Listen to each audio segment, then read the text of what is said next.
Schon gar nicht bei Schiff.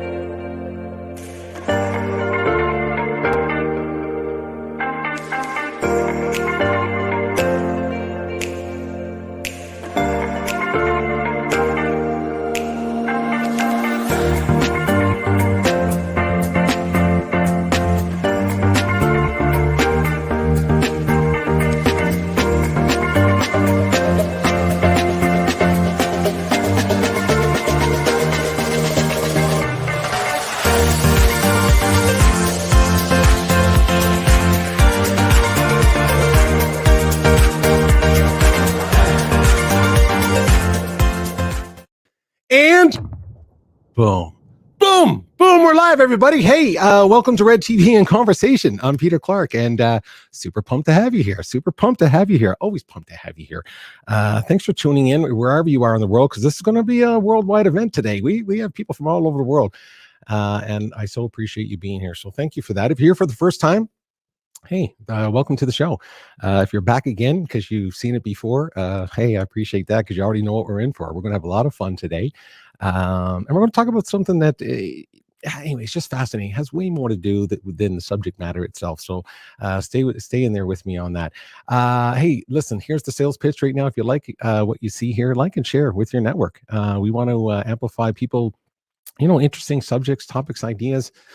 Here on Red TV. So today we're going to be talking about something that's this is a giant industry we're talking about here, but it goes into the fabric of all kinds of different things. So if you like it, please like and share and invite some people out to watch the show. And so of course we have lots of great shows coming up on all kinds of different subject matters, from philanthropy, travel, leadership, and music, and all kinds of fun things, and including today. So if you're in the comments, if you enjoy some of this conversation here, and you have a question for our guest today from Dublin, Ireland in the house today, I'm super pumped about that. Everyone knows that my liver is Irish, which means that I'm going to enjoy this whole conversation. There's no doubt about that. Let's jump right into it because we have a time constraint today. This guy's like a rock star. Listen, we're leading up to World Whiskey Day. He's in demand, and it's hard to grab a little bit of time, and I'm so lucky to have him here today. Let's talk a little bit about him. He's the director of the Irish Whiskey Association for the last 5 or 6 years. And of course, that's a leading body. It's a representation basically of the Irish whiskey industry. It has 48 members, 48 something. We'll clarify that number. And basically it accounts for 98% of all the Irish whiskey global sales, which is, and basically over 95% of the production. So pretty much everything, everything to do with Irish whiskey is flowing through this association, which is fantastic. And my guest also was a previous special advisor to the Irish government. So, hey, he's connected. So be very careful. He currently lives in Dublin, Ireland. I've been to Dublin. I love Dublin. One of my favorite places. I'll share a little bit with William when we're talking. I spent a very special birthday there in the Brazen Head. He knows what I'm talking about. The Brazen Head. I was there I got there at 12:30 noon, basically 12:30, just after noon. I left at 1:30 that night.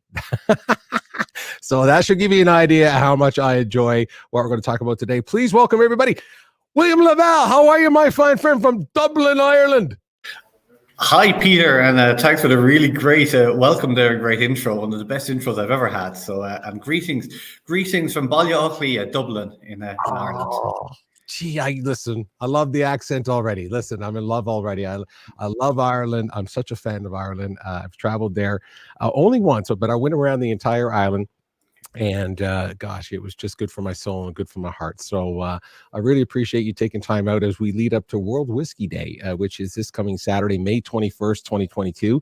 I know, so you're leading up to a whole bunch of different events coming up. And so I really appreciate you taking out some time for us today. Hey, let's talk about, I want to put down a little bit. Here's how people can connect with you on LinkedIn. They can reach out to you. But of course, we're going to talk about the website, irishwhiskey360.com today as well. So we're going to do that. I'm running that along the bottom so people can tune in and check out that website and let's talk about that. So let's start with the very first thing. It's been a very hectic 2 years and so on. Your family, everybody safe, everyone healthy over there?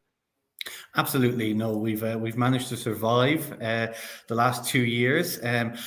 looking forward to, I suppose, getting traveling again. Actually, I was in Toronto when everything began falling apart. So my last trip was to North America, and then I didn't do anything for 2 years. So I can't wait to get back over. Probably the thing I've missed most is the lack of travel. We're such a global industry. And I know, talking to my member companies, that's what they've missed, because, we're such a sociable industry. And I know, we have a great, as I often say, whiskey is made with, barley and water and all of that, but our industry is built on shoe leather, and it's about the human connection, and we just want to get back there. So delighted to talk to our friends in across the water and around the world through this forum. But as I say, can't wait to get back over to Canada very soon. I totally can relate to that. It was March of 2020, obviously, when things started hitting. It was just before St. Paddy's Day. I always think about Ireland for St. Paddy's Day, and you're right. I'm really glad you brought something up that was so important, and I wanted to emphasize that today, and I'll even put it up because I want people to know that I'm conscious of this. I mean, when we're talking about celebrating whiskey and the spirits and so on, we're not in the industry. We're not promoting alcohol as either something good or bad. It's a different part in different people's lives. I understand that, so I just want to make sure I preface that today when we're talking about it, because you just said it best right there. It's far beyond having a dram of whiskey. It's far beyond that. It's history, it's culture, it's music, it's gathering of people, gathering of minds and ideas. I can assure everybody watching this today that the world right now, big decisions about the world right now are being made over a glass of whiskey somewhere by somebody. And it's just part of our bigger scope of the world. So I just wanted to put that out there right there. Of course, always use moderation when we're talking about alcohol and so on. So I wanted to say that right up front. Again, we're going to be talking about Irish whiskey specifically and the association specifically. So let's start there, my fine friend. William, let's do a nice shout out now to the association. Tell us a little bit about what this association is and why it's so important to the industry for you today.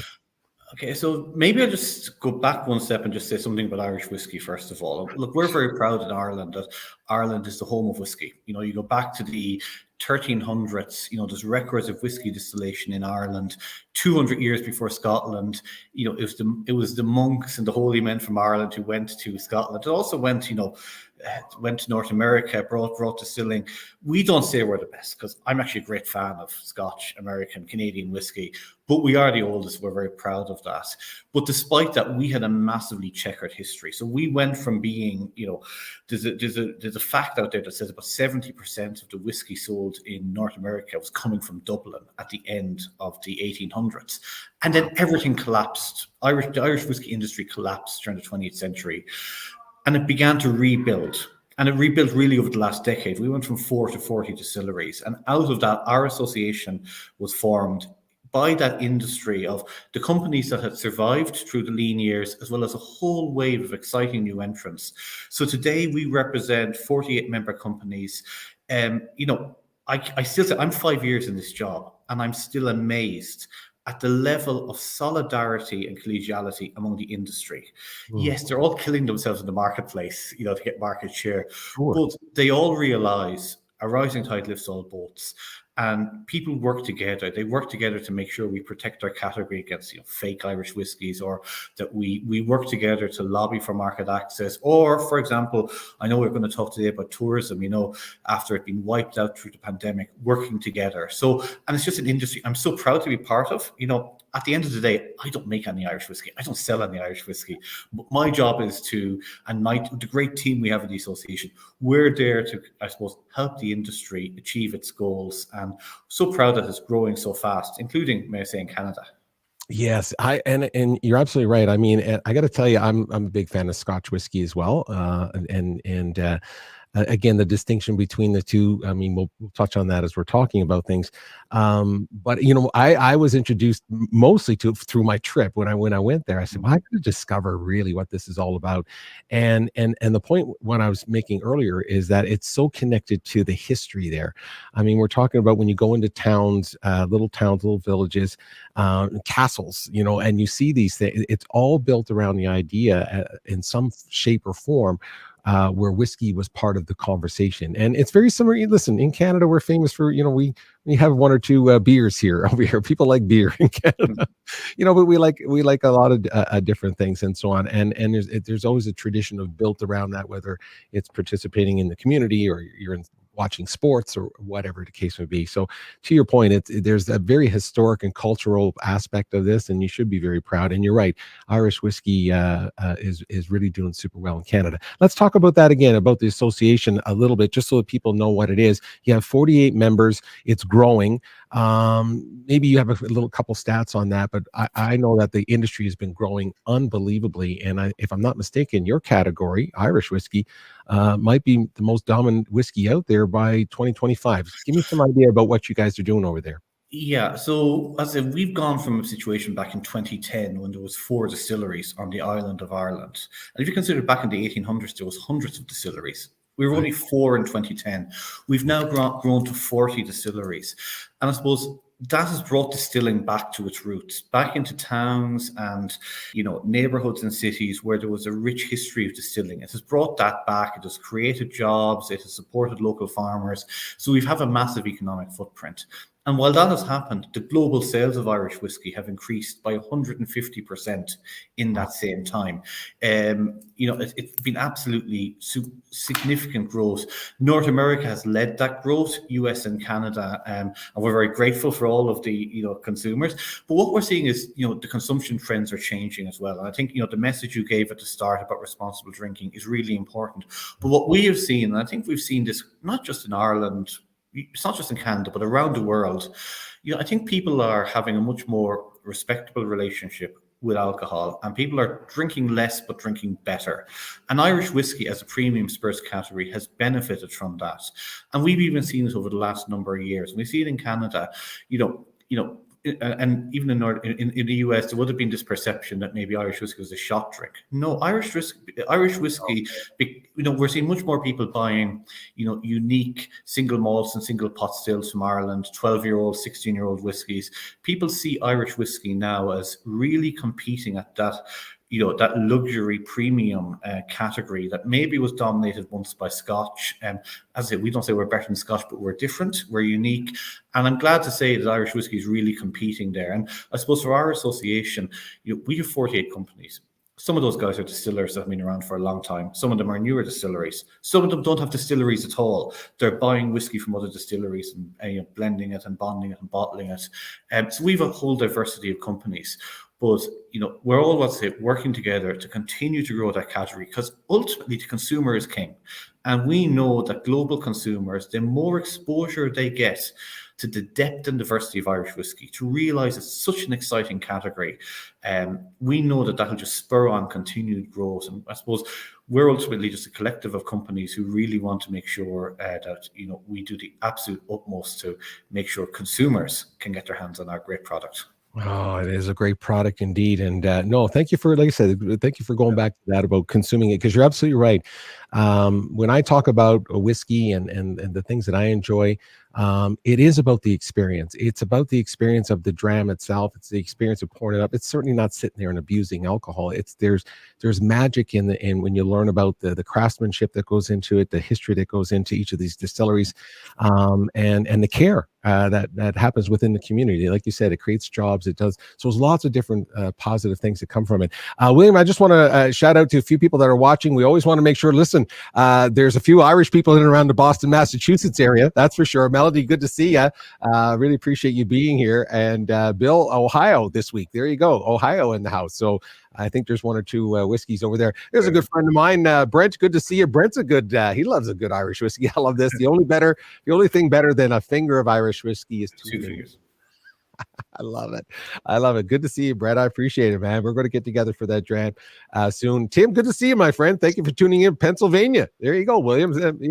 America, I think 1.5 billion in sales or something ridiculous. And Pennsylvania has been one of our fastest growing markets in recent years. So great. Is that right? Pennsylvania. Okay, there you go. Shout out to Pennsylvania. I did not know that. So again, people from around the world tuning in, so appreciate that. Let's talk about a little bit about the whiskey itself. Again, we're not going to do a deep dive on understanding how to make it and distill it, all those kinds of things today, people. We're talking about the, really the industry, but again, how it relates to tourism and travel and all these kinds of things. But staying with the product just for a second, what makes it so distinct? William, what do you think it makes it so special and why it's fond in your heart? I think Irish whiskey is that magic box of just, there's so much to understand. The big thing about Irish whiskey is it's not one single style. Okay, so almost your question about what makes it so distinct is actually what isn't it, what doesn't make it distinct. It is so, we say depth and diversity. So because we've been making whiskey longer than any other nation, I suppose we've tried more ways of making it. We've succeeded, we've also failed, but we have more ways of making whiskey. Okay, so for example, you can think of your famous single malt made of 100% malted barley, but in Ireland we make something called pot still, which is a mix of malted barley and unmalted barley. Up until recently, the only place in the world making that was Ireland. Now we have a few distilleries in the United States and Canada doing similar, but a very unique, spicy type of whiskey, which is, you wouldn't get in the Scotch tradition, bourbon, Japanese, very unique. We also make grain whiskey, which is the Scots do as well. It's a bit more like because it's corn based. It's more like the type of whiskies made in the bourbon and Canadian tradition. But so that's the type of base whiskies we make. The second big thing about Irish whiskey is we have more flexibility in our rules to use more types of barrels and more types of wood. So if you consider in Scotland, they only use oak barrels. In Kentucky, even more extreme, they only use virgin oak barrels. Okay, we can use barrels that have been used by the Scotches, by the bourbon industry before. We give them a second chance, which I think is a very important part of sustainability. But we can use other timber types, wood types, so acacia, cherry, chestnuts, so on. We use barrels that have had beer in them, wine in them, fortified wine. So we have much more scope in terms of cask finishing. And then finally, because we make more base types of whiskey, and we also double distill and triple distill, whereas in a lot of places it's either single or double, we also triple distill. So because we make more base types of whiskey in more different ways, and because we can use more casks, our blenders have much more permutation when it comes to blending whiskey. And let's be honest, but 95% of all Irish whiskey sold around the world is blended whiskey. Right. But it's not just that's your single malt and that's your grain, that's all been in oak. Our blenders have amazing opportunities to create some of the world's most complicated and sophisticated blends. So as we keep saying, depth and diversity, you taste a good Irish whiskey, you'll suddenly find that there's another one and another one and another one. And once consumers get to realize that depth and diversity, we find they're sticking with the category, they're exploring it. And actually that does take us in. I know we want to talk a bit about tourism, because why we want people to come to Ireland this year, next year, post-pandemic. But as I say, sticking with the product, it is that depth and diversity. There's always a new Irish whiskey to try. And I'd say, you have a lot of people here from the US, people Canada, people around the world. Go and, you might have your favorite go-to brand, but have a look along the shelves of your liquor store. Have a look through the pages of your online retailer. I've yet to come across a bad Irish whiskey, and they're all different. I was gonna say the same thing. I have not had a bad one, that is for sure. It's funny because I have I'm really low on my stock right now, just so you know. But I did want to mention, you talked about different barrels and so on, and this is well known, a brand and so on, but I'm pointing it out because of what you just referred to. It's basically the Jameson, but it's the stout edition. So as you said, there's the example of the barrel where again, I'm assuming there's maybe Guinness in there or a stout of some kind, and there you go. You have a much different flavor profile, nose profile. Just simply from their other products in their lineup, like the IPA edition they have as well. So that's another one of my favorites. So again, like you said, you got to look along the shelf. There's something there for everybody. There's no doubt. We are going to jump to the travel side in a second. So I appreciate you bringing that up. I wanted to say, and because travel and tourism is so important, I know from Canada, the United States, to bring people back to Ireland and to enjoy, obviously traveling through Ireland and enjoying going into a pub and your favorite spirit and 𝘂𝗏𝗏𝗏𝗏. How important is your industry? I'm pretty sure people would understand tourism, how big it is, but how big is the industry, the whiskey industry? How important is it to Ireland? I think people underestimate the impact it has. Well, I think the Irish whiskey industry has undergone massive change in the last decade, and actually, I still think our economic impact is underestimated by even government and policymakers. It's one of my jobs to try to get the message across. We're contributing hundreds of millions to the economy every year. We're creating jobs, and because we've created all those new distilleries, we've brought distilleries into rural communities. Like, I'll give you one really good example. It's a story I love. 𝗟𝗏𝗃𝗵 in County Leitrim. It was widely regarded as one of the most, I suppose, one of the poorer rural areas of Ireland. There was a factory which produced jam. It closed down. High level of unemployment. Pat Rigney, I think you have his bottle there. Pat Rigney and his wife Denise set up a distillery, the Shed Distillery, and they began producing whiskey and gin. And now I think they employ nearly 80 staff. They have taken a lot of those staff off the unemployment list locally. They're bringing tens of thousands of tourists into that town every year. So what they are giving back, not just to the government in terms of tax and national economy, what they've given back to a local economy, but also 𝘂𝗏𝗃𝗵 is a small little town. Many people in Ireland will say that's in the middle of nowhere. It's not.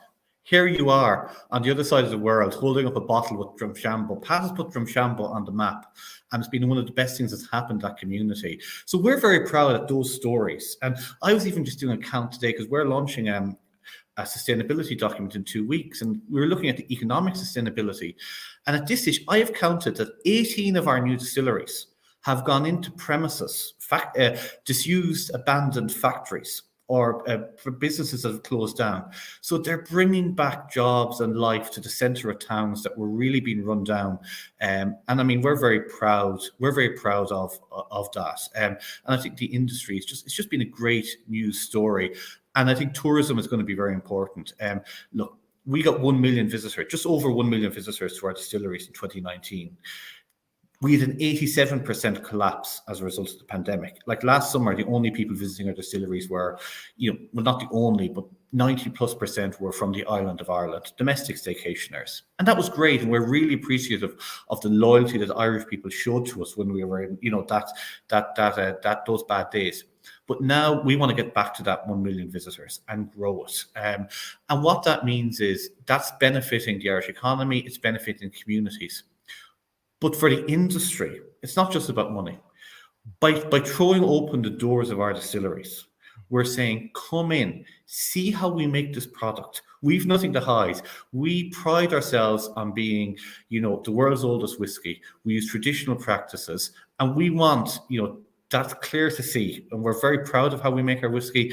And I think, as I often say, tourism, it's the transparency of authenticity. You know what I mean? We want to show off what we do, and the economic benefit is almost secondary. We're very proud of bringing people in and showing us what we do. 100%. And I experienced that. So everything you just said, I can just tell everyone this is exactly what you experience when you're there. There's a great humility with it, but there's a pride that is just second to none. It's kind of like the music there. It's the Celtic music when you sit around and you're in a ceilidh and you're sitting in the pub. There's a humbleness, but the musicianship and the songwriting and the storytelling is second to none. So it's very similar to what we're talking about here, storytelling. I'm going to just jump. You brought it up. I want to make sure that we talk about it here. Irish whiskey and tourism and so on. And I wanted to talk about the website that we talked about a little bit earlier, so that we can show people that they can learn a little bit more about the members. They can learn a little bit more about Irish whiskey. They can learn about the culture and history and so on. And so let me just see if I can bring that up here right now so that we can have a quick peek. Let's talk about this website. What's the goal of this website? Why do you want people to go there? And I think it's pretty self-explanatory, but again, we're talking about all your members here and the connection between whiskey and tourism. Yeah. So I suppose our members came together, or at least those with a visitor experience, because you can understand not every distillery is open to visitors, but 26 of our distilleries this summer are open to bringing visitors in. So they've come together to promote the collective idea of Irish whiskey tourism. Irish Whiskey 360 is our platform. You can go on, you can visit about the various distilleries, the various regions, and so on. And you'll find, I think the big thing is every distillery is different. There's distilleries where you can go and you can see, it's all about the production. And there's other distilleries actually where you can see the production, but might be they might want to tell you much more about the history and the place and their links to agriculture. Or there's other distilleries that will actually show you how to make it and then bring you in and show you how to make cocktails and mix whiskey and so on and so forth. So we have a whole diversity, a bit like there's a depth and diversity of whiskey, there's a depth and diversity of distilleries out there. And I suppose this is a one-stop shop for people to come and see. And as I said, they're all over the island of Ireland. And we really hope visitors will come. We had a very large number of North American visitors in 2017, 2018, 2019. We're calling out to visitors to come back to Ireland. And a new initiative we have this year, and you might see it here, is our Irish Whiskey Passport. Now, I'm going to say, going to give credit to our good friends in Kentucky, because they came up with this idea first. They had their Bourbon Trail Passport. And as I say, we're a great industry. We love our friends in Kentucky. They've been very helpful in giving us advice on this. But we have our new Irish Whiskey Passport. And it is just like the same size as your normal passport going through the airport. Very nicely designed. And you can go around and you get it stamped in the different distilleries. And if you visit 5 of the distilleries, get its detail. There's a nice little, now actually, this is just a basic Irish Whiskey 360 pin. We have a really special, and I should have had it, a really special Irish Whiskey 360 champion gold pin. Even I can't wear it because how do you earn one of those? You come to one of our distilleries and you can pick up a passport at any of our 26 distilleries. You get it stamped, okay, and it'll be a unique identifier stamp. You visit 5 of those distilleries and you come back to us, and you don't need to send it in because you might want to send it in, but send us the photographs off your phone, send us your details, and you will get your special pin. Also, we'll sign you up for the mailing list for special offers and events and all of that. So we really do want to encourage people to come out. Already, now we piloted this last summer, so we didn't do a big push on it.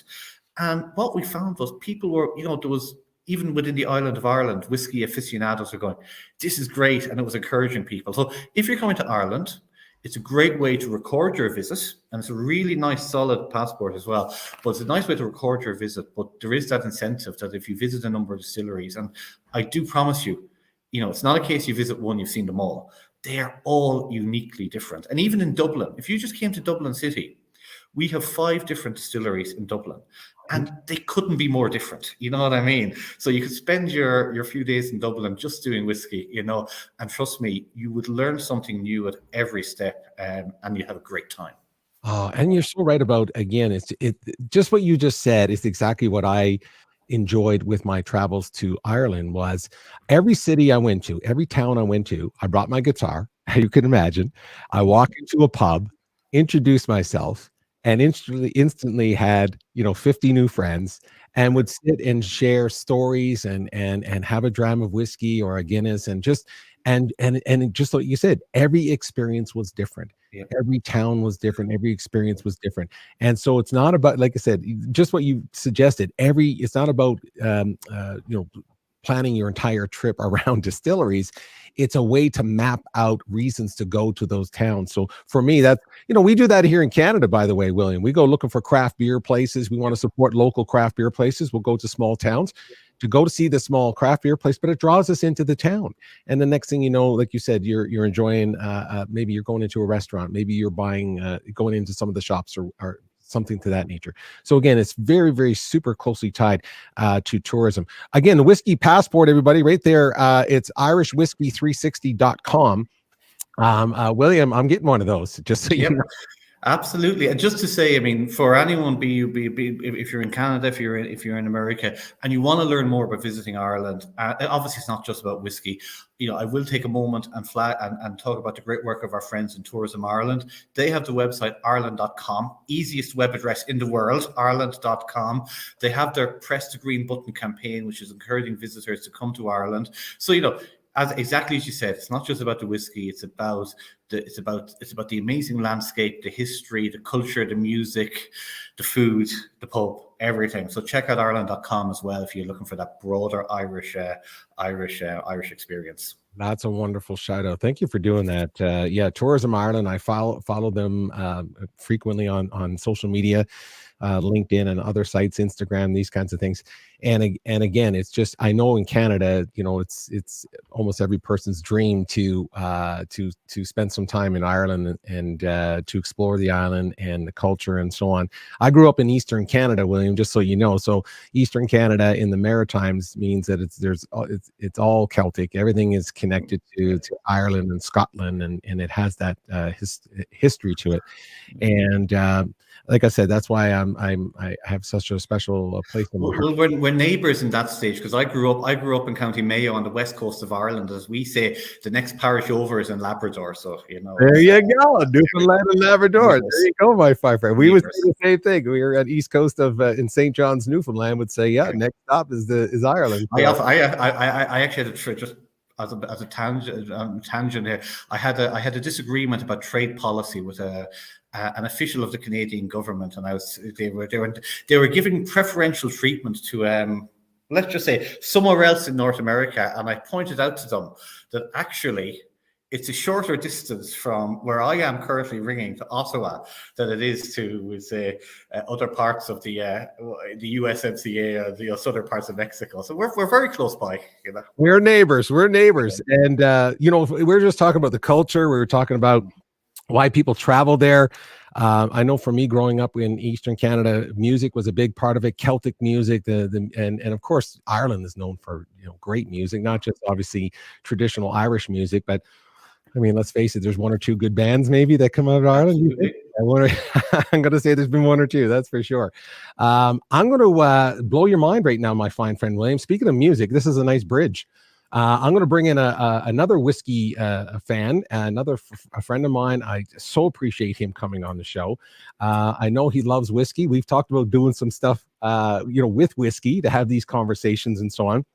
And we're bringing him in from Los Angeles, California. Can you believe it? Los Angeles, California, everybody. One of my good friends. I can't wait to do our next show. We got another show coming up. I don't know when and where, but it's soon. Mr. Kenny Aronoff, rock star.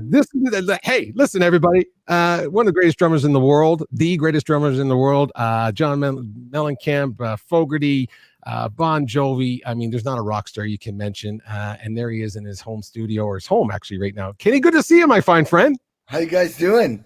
Doing great, buddy. Doing great. Great to see you. And William, great to see you. Kenny, this is William. Nice to meet you. Thanks William, for joining. where are you? I am in Dublin, Ireland. So, Kenny, we have. I'm sure you've been a regular visitor here, but we like our music in Dublin. So great to see you on the show. Absolutely been to Dublin. I was there with Joe Cocker, opening up for Tina Turner and Stadium. That was a stadium tour. No, that was John Fogerty opening up for Tina Turner. But I was there with Joe Cocker also. I remember I invited a couple of my buddies from U2 to come, but they were going through some things, some band stuff. I was also there with the Smashing Pumpkins in 1998 on the Adore tour, and actually did a lot of drinking with some of my U2 buddies there. I might have even been at one of those concerts in '98 with Smashing Pumpkins. So there you go. Yeah. There you go. Probably, yeah. But you know, I mean, the spirit of Ireland and drink. I'm a huge whiskey fan. Just absolutely, I mean, Peter and I've talked about it. I just love it. Wow. I mean, I'm looking forward to. I don't know when I plan to come back there. I know I was supposed to do a European tour with Joe Satriani. I don't know if you know him.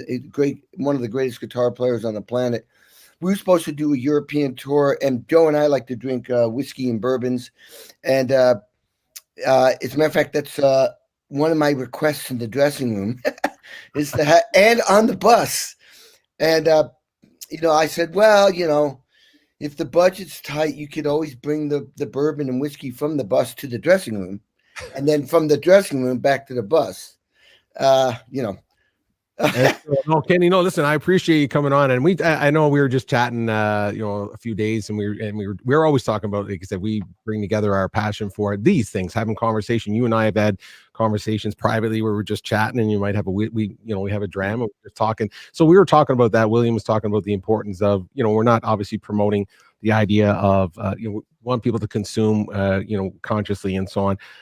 But at the same time, it does this. It opens up conversations and so on. I know you had a really cool question, or maybe something for William to ask about whiskey, because I know you're a connoisseur and you love it. So here's your chance to talk to the guy who's connected to basically 95% of all whiskey made in the world. So, whoa, Ireland. Ireland. Well, Irish whiskey, it's got to be made in Ireland, right? Absolutely, yes. Yeah. That is the world of whiskey. Right. There we go. So go ahead. Well, I should say I've drank whiskey and bourbons. The thing I like about, especially in Kentucky, when you drink, boy, the bourbon in Kentucky is a whole nother ball game.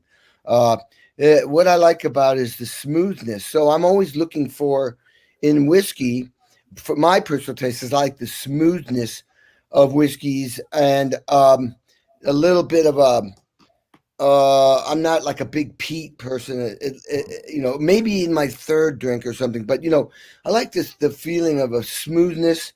I don't like it on the rocks. I want to taste the trueness of the and the flavor of the whiskey.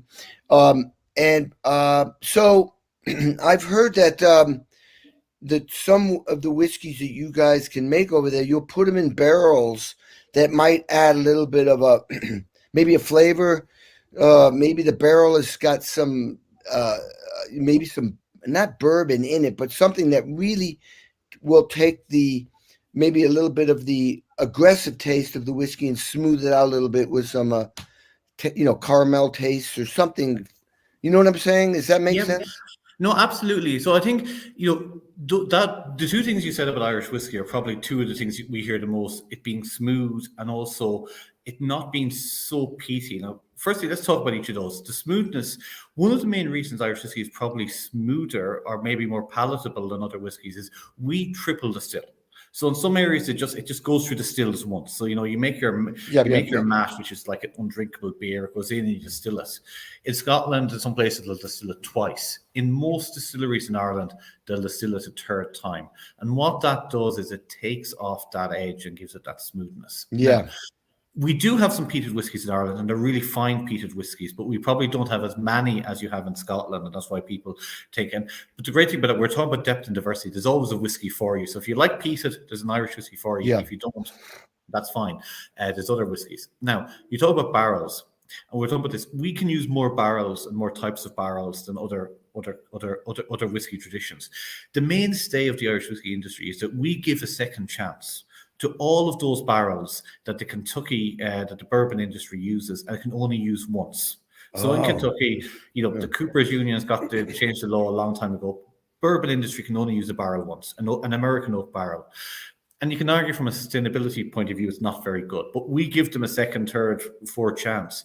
And by using those barrels, and none of the barrels will have liquid in them, but you might have the bourbon soaked into the wooden staves, you know what I mean? And the American oak bourbon barrels, that kind of gives a vanilla kind of was one of the most dominant notes you get from that. But what you see is a lot of distilleries will then also use maybe sherry casks from Spain, and sometimes they'll transfer the liquid from one to another. Okay, so you could have a whiskey that's a number of years in a barrel that used to have bourbon, and then it's moved to a barrel that used to have sherry. So you're building up, kind of layering on all of these taste notes.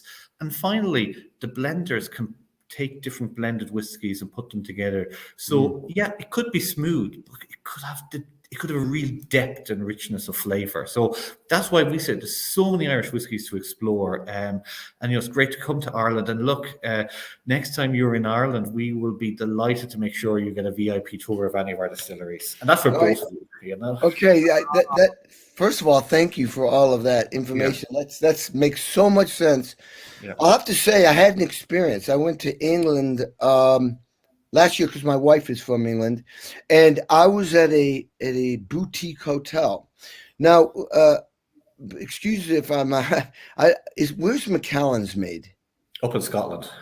Okay. Scotch. Well, this was interesting. I sat at the bar, and they had, you can tell what a bar is all about by seeing the selection they have. Yeah. Well, they had like about at least 15 different Macallans, okay?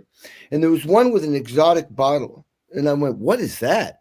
And he said they only made maybe, I don't know, 200, 250 bottles. It was a kind of they gave it to their best customers as something, to promote. So I said, well, I mean, how much is that a shot? And he said, I think it was like $75. I said, I'm going to have a double, but don't you dare put any ice in it.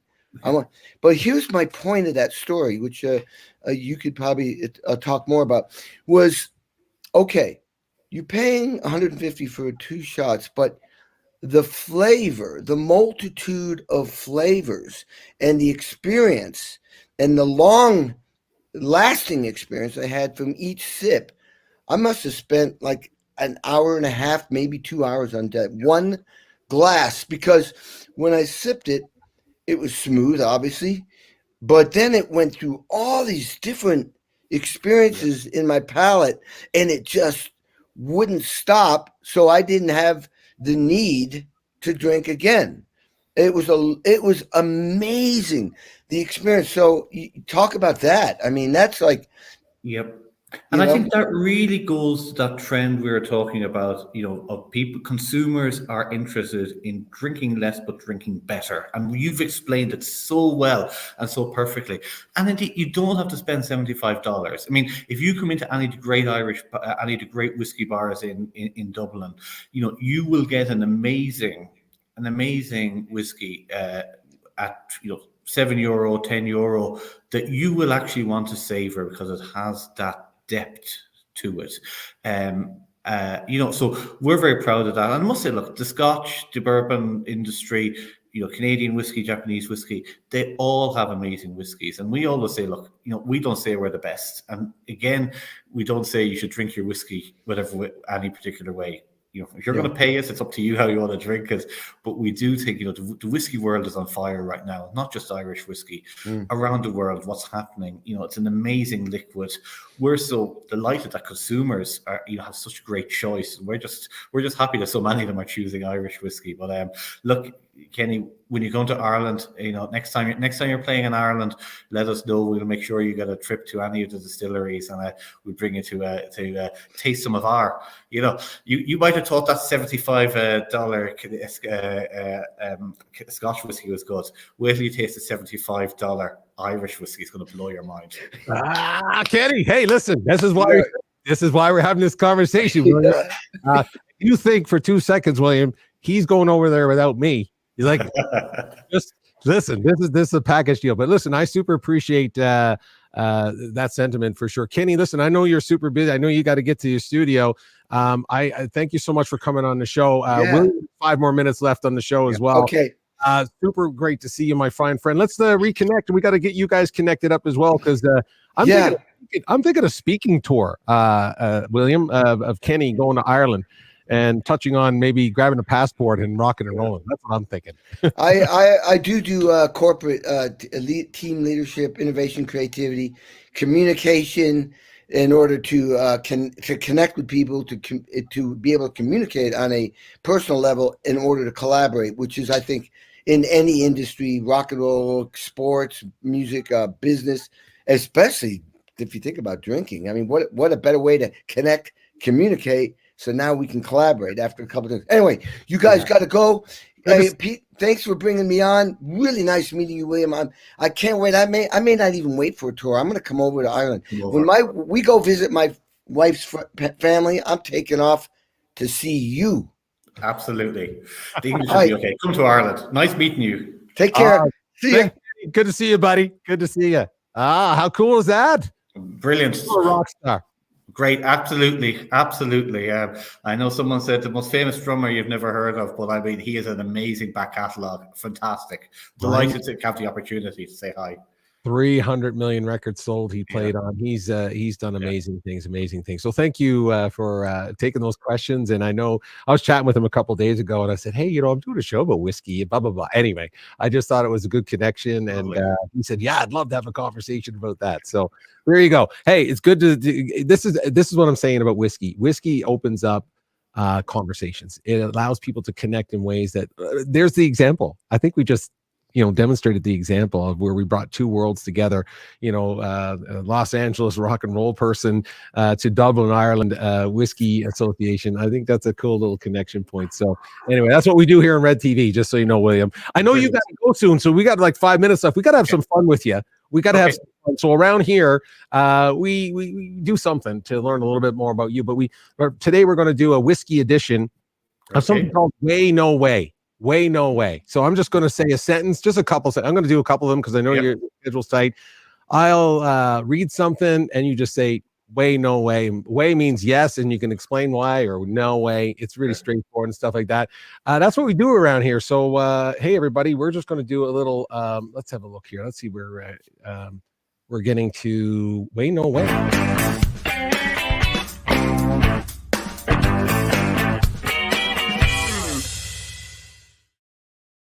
There you go, whiskey edition. Way no way. We're going to do way no way, a whiskey edition. And so again, I'll just read something here.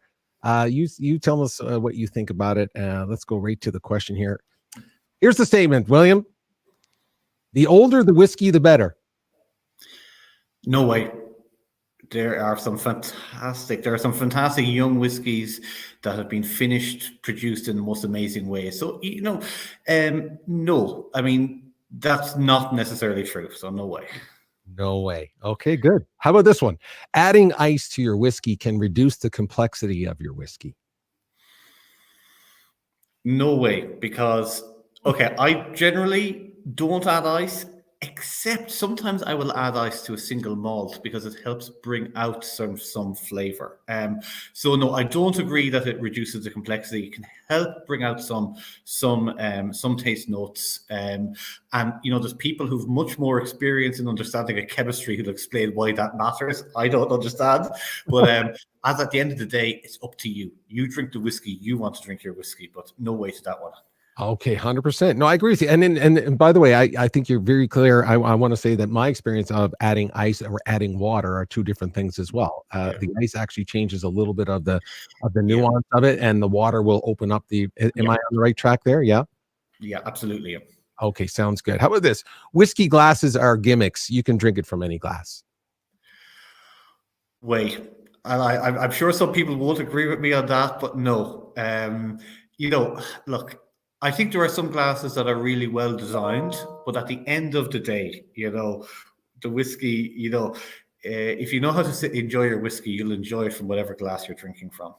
Very true, very true. But I must say, I use these glasses often. These are the glasses that I use. But I think, like you said, you can basically drink it if it's good. We're doing a bit of work. We're doing a bit of work at the moment, and one of the things is a lot of pubs want to get into selling more whiskey. And they're kind of going, do we need to have the full display? I said, if you want, but at the end of the day, the consumer will drink the whiskey if you give it to them in whatever glass. But it's no. So yeah. Okay. So that's my view on that one. I might get a few angry calls, but I think that's my view. Don't send him any bad emails, everybody. This is just these are all opinion-based stuff. Here we go. It's best to drink whiskey without food. Oh no. Whiskey pairs amazingly with food. Now saying that, you can drink whiskey if you want to drink whiskey. If you want to drink whiskey, sit at home. At the end of the evening, have a nice savor, as Kenny was saying. Absolutely. If you want to pair whiskey with a beer, and I mean we're talking about the amazing beers in Canada, you can do that.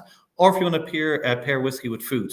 And if you go onto our website, not Irish Whiskey 360, but if you go onto our main Irish Whiskey Association.ie, you'll actually find a really good guide on pairing food and whiskey that 𝘄𝗶𝘁𝗵, a Michelin-star chef based in Galway in the west of Ireland, produced for us. So no, food and whiskey go fantastic together. So that's a no way. Yeah. Oh, fantastic. I love that. Now, this might be a trick question for you. So be very careful on this one. Irish whiskey toasts its barley, and that's what makes it smoother. No way. Because as I said, so when you say toast, we probably mean malting the barley. When our pot still whiskey, which is the quintessentially Irish, famous, unique style of which is made from a mash of malted and unmalted barley, that gives us a spiciness. But when it's triple distilled, it's a spiciness that's palatable. So some people might call it smooth. So no, we're very proud of the fact that we don't malt or don't toast all of our barley, and we still get amazing whiskey out of it. Yeah, I knew you were the expert. I just threw it out there just to make sure. I love it. Here's a last one for you, because I don't want, again, I know time's an issue today. You're the rock star. It's World Whiskey Day coming up. This guy's busy, so I appreciate that. How about this? This is a simple one. The best time to drink whiskey is alone or with somebody else. You know what? That's more of a statement. Yeah. Just so you know, William, the answer is yes. So a nicely phrased trick question, but look, as I always say, drink whiskey any way you want it, as long as you drink responsibly. And as I say, there's always a whiskey for the right occasion. That is so very true, and I think that's, and again, let's make sure, we're leaving it on that note that it's there's something there for everybody. It's all about the water of life. That's what it is. It's the water of life. We haven't had a chance. Hey, let's make sure we throw out some of the. Listen, hey, do you know how to pronounce these? There's the water of life. 𝗟𝗶𝘃𝗲𝗿, everybody, right there. 𝗟𝗶𝘃𝗲. And how about the second one? I just learned this one the other day. 𝗟𝗶𝘃𝗃, but I think we normally would refer to the 𝗟𝗶𝘃𝗃. Yeah. 𝗟𝗶𝘃𝗃. Got it. Absolutely. That's what whiskey is, everybody. You can pronounce it's pronounced like this. There it is. Water of life. We're leading up to World Whiskey Day, May 21st. What do you have on your agenda coming up, William, for the association? Lots of cool things. Our members are driving it. All of our member companies have various events, various activities. Keep an eye on their social media channel, because there'll be new product launches. There'll be people having events and tastings right across the world. So, but look, it's not just about what we're organizing. It's a day where we say to the consumer, get your favorite bottle of whiskey. Take a moment, enjoy it responsibly, but enjoy whiskey. We're proud of it. It's a great day to celebrate our great industry. And look, I'm delighted in the lead up to that. I've had the opportunity to come on here today. I actually really enjoyed it. Oh, thank you so much. I appreciate that. I want to shout out to your website here, Irish Whiskey 360. Again, really, really important to make the connection there, everybody, to what we're talking about here today. Go get your Irish passport. Someone added that in the comments. They want to know how to get the passport. Go to this website. You'll make sure you can get it there. And again, we want to make sure that we're talking about Irish whiskey and tourism. We're connecting those dots for everybody. We want to make sure that you understand, listen, it's more than just talking about the industry. It's about bringing people together. And let's get back to travel, William. Let's get you over here to Canada. I know. I can't wait to get you over here in Canada. And I can't wait to see you over in Dublin. I'll tell you that. So I'm going to listen. Thank you so much. I hope you had fun. Did you have fun? No, I had fantastic fun. I'm just trying to think back. The last whiskey I had in Canada, I think, was in 𝘂𝗶𝘁𝗵 which is in the Danforth area of Toronto, if I remember correctly. Great Irish pub, but I know we've had great fun in any time we've been over in primarily Ontario, but I do want to get around the west, around the rest of the great country you have there, and looking forward to getting to Canada very soon. Yeah, come out to Western Canada. There's lots of things to do out west as well, central. And I know the Danforth area you're talking about in Toronto. I know exactly where I used to live in that area, so I know exactly what you're referring to. Listen, such a pleasure to have you here. I hope we can stay connected. I'm going to reach out to you again, follow up with you. If you have to go after this show, do that. If you can stick around after, that's great. I'm going to leave everybody with this is what happens when you take me to Ireland. This is what ends up happening with me, William. So just get ready. When I come over to see you, this is what happens. We always have a lot of fun. We always have a lot of fun over there. So want to make sure that, like I said, that we're talking about going to Ireland, have a good time, enjoy the drams, and meet great people like William. Great to have you, my fine friend. I appreciate it. We'll talk to you on the other side. Everybody, hey, you know how we do this? Just be kind out there, everybody. That's how we do it. Just be kind. That's all you have to do. Be kind. See you on the other side. Take care, everybody. See you, William. Thank you.